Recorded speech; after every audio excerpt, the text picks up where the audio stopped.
মধ্যপ্রাচ্য থেকে বাংলাদেশ দুই প্রবাসী শ্রমিকের স্বর্ণ পাচারের ঘটনা হলিউডের সিনেমাকেও হার মানাবে।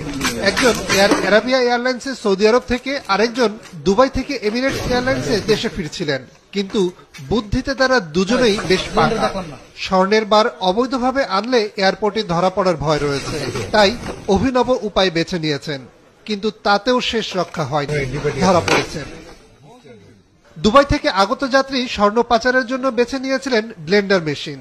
প্রথমে স্বর্ণের বার গলিয়ে ব্লেন্ডার মেশিনের চাকাসহ নানা উপকরণ তৈরি করে ভেতরে স্থাপন করেন, তারপর প্যাকিং করেন। আর সৌদি আরব থেকে আগত যাত্রী ট্রলি ব্যাগের সমস্ত স্ক্রু খুলে ফেলে দেন, স্বর্ণের বার গলিয়ে তা দিয়ে স্ক্রু বানিয়ে সেখানে আবার প্রতিস্থাপন করেন। কিন্তু হযরত শাহজালাল আন্তর্জাতিক বিমানবন্দরের নামতেই কাস্টমসের ডি শিফটের কর্মীরা তাদের দুজনকেই ধরে ফেলে। দুই যাত্রীর কাছ